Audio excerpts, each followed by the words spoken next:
changed depending on where you started or who you were with. And did that make sense to you when he told you that? Yes. Okay. Please continue. We'd been walking for a very long time, and I was worried that we'd never be able to make it back, worried we'd die of hunger or thirst or worse.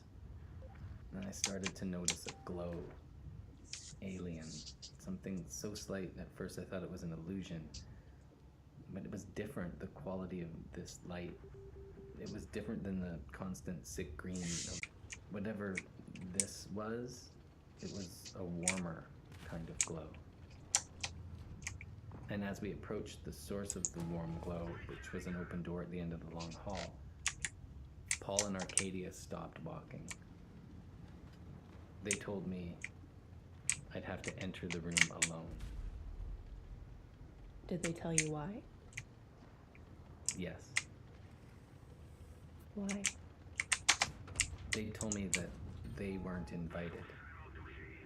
But you were invited. Yes. What happened next? I entered the library.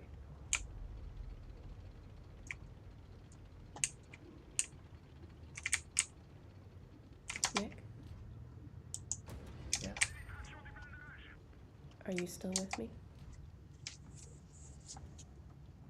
Nick? Yes, I'm here. Are you okay? I'm okay. Okay. What was in the library? Not what, but who. Nick? Yes. Who was in the library? The man with the animal head. What do you mean, animal head? Nick, could you describe what you saw? The man was sitting in a large chair. His legs were crossed. His chair was next to an enormous fire that was burning in a large fireplace. The ceiling was high, much higher than it seemed possible this far underground. The whole place felt like it was another world. It was so large and so dark. It felt like the inside of an old Industrial Revolution era factory. There were pulleys high above in the ceiling somewhere. What I thought at first must have been some kind of ancient torture system, but I think it was probably just the library's complex ventilation system. Okay. Can you tell me about the man? He was the source of the smell, the wet animal smell. He was flickering, like he was coming in and out of. In and out of what? In and out of the world. It was hard to look directly at him. I remember him pointing toward one of the giant bookshelves that lined the walls. The shelves went way up into darkness. There were those ladders on wheels running up two of the walls. There was no way to tell how tall those shelves were. I couldn't see the top. Did you look at the shelves? Yes, they were filled with books. What kind of books? I couldn't read any of the titles. I tried, but whenever I thought I understood the meaning of the title, it just changed and fell away. Nick? Yes? Did the man say anything? Yes. What did he say? I can't remember. Sometimes I think I can make out what he said, remember the words, but the language, I don't know, it's like a part of me feels like I know it, like I recognize the language, but maybe I've forgotten it somehow.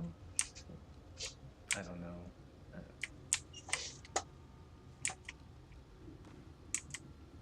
Nick? The man stood up, and it was like I could smell him inside my head.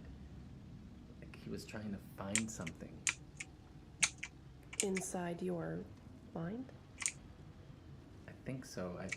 I felt untethered, like I was falling into a thick, black, empty nothingness, and I understood that if I continued to fall back into it, that I would never come back. And I knew that it was the man. He was doing this. He was doing something terrible. So I ran forward toward his chair and lunged at him, grabbing for his head. And I managed to somehow grab one of his antlers, and my hand brushed past the fur on his face. It was thick, like wire with this oily film, like a greasy layer of something. As I grabbed at his face, he didn't move. And yet, somehow I couldn't reach him, and then I was just falling.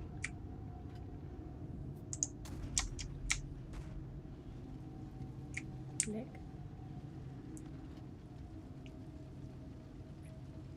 Nick, where are you? I woke up. Where did you wake up? In another place. What kind of place? In the Great Hall. My wife was there. It was nice to see her again.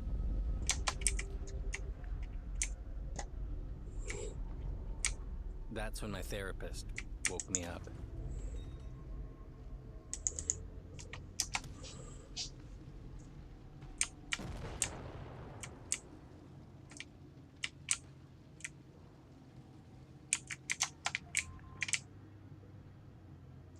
Hey everyone, it's Nick. I'm talking to you now because my cousin Terry Miles has written a book. It's called Rabbits, and it's coming out June 8th. It's being published by one of my favorite imprints in the world, Del Rey. If you enjoy any of the podcasts we've created over the years, you're really going to dig this book. It's not an adaptation of the first season of Rabbits, it's a proper standalone novel. You can find Rabbits wherever books are sold, or check